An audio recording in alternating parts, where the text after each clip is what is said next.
Assalamualaikum warahmatullahi wabarakatuh. Kami daripada kumpulan Razak Drone Ace dari Sekolah Dr. Abdul Razak ingin mempersembahkan hasil projek kami bagi tugasan saringan akhir Drone Edu Challenge IR 4.0 tahun 2023. Saya Hadif Naufal. Saya Amal Hakimi. Ingin mempersembahkan hasil kerja kami iaitu OceanX Hydrofusion Drone. Tema yang kami pilih bagi tugasan saringan akhir Drone Edu Challenge IR 4.0 ialah kejuruteraan iaitu engineering. Dengan kemajuan teknologi pada masa kini, pelbagai aktiviti harian dan juga pekerjaan dapat dimudahkan serta dipercepatkan. Malah masih terdapat beberapa bidang pekerjaan yang masih kurang kemajuan teknologi yang menyebabkannya terdedah dengan kadar risiko yang tinggi. Hal ini telah menyumbang kepada berlakunya kes kematian pekerja. Contohnya hal ini dapat dilihat dalam kegiatan kimpalan dalam air. Oleh sebab yang demikian, perkara tersebut telah memberikan kesedaran dan peluang kepada penggunaan drone dalam bidang kejuruteraan, terutama dalam kerja-kerja yang membahayakan. Terdapat pelbagai kemalangan yang boleh berlaku semasa melakukan kimpalan bawah air.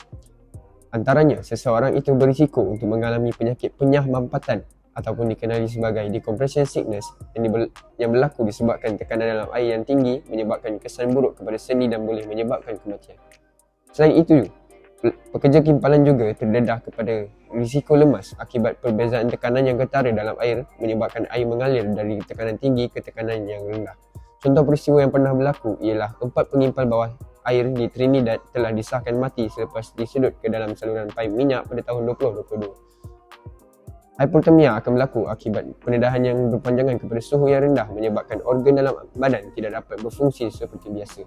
Akhir sekali, disebabkan atmosfera yang dikelilingi air ketika mengimpal di bawah air, arus elektrik akan mengalir dengan bebas melalui air dan menyebabkan risiko kejutan elektrik. Dengan adanya OceanX Hydrofusion Drone ini, maka setiap masalah itu dapat diatasi kerana drone ini dapat melakukan kerja mengimpal bagi mengelakkan risiko kecederaan kepada manusia. Selain itu, kerja-kerja mengimpal dapat dilakukan tanpa rasa risau tentang risiko kemalangan. Drone ini juga dapat mencapai kawasan kedalaman air yang tidak dapat dicapai oleh manusia.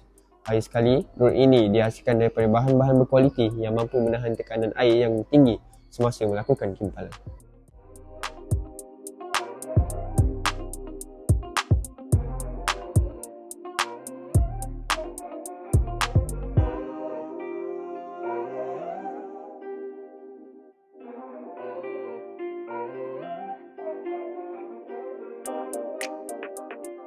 Keunikan yang terdapat pada projek kami adalah penambahan alat kimpalan pada drone yang diguna menggunakan besi kalis air yang tebal dan dikenali sebagai flux.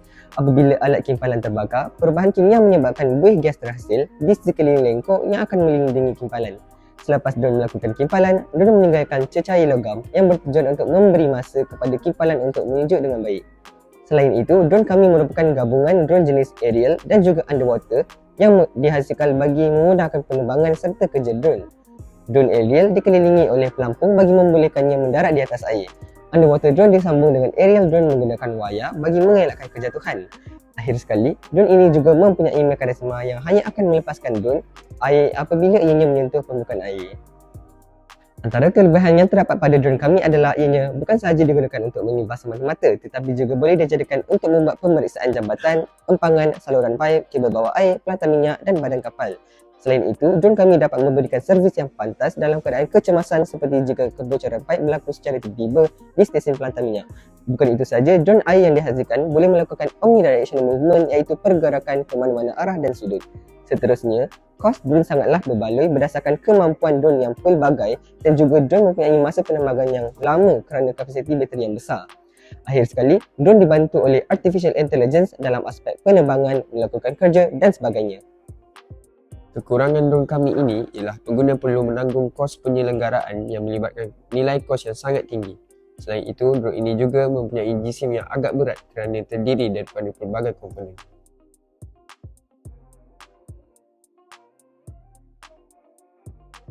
Untuk tugasan kod pengaturcaraan drone block, kami telah berjaya menyelesaikan tugas dengan menggunakan kod curve untuk bahagian sepal dan statement. Untuk bahagian ranggi pula, kami menggunakan loop serta yaw dan forward. Kesimpulannya, terdapat pelbagai manfaat yang dapat diperoleh daripada penghasilan projek ini.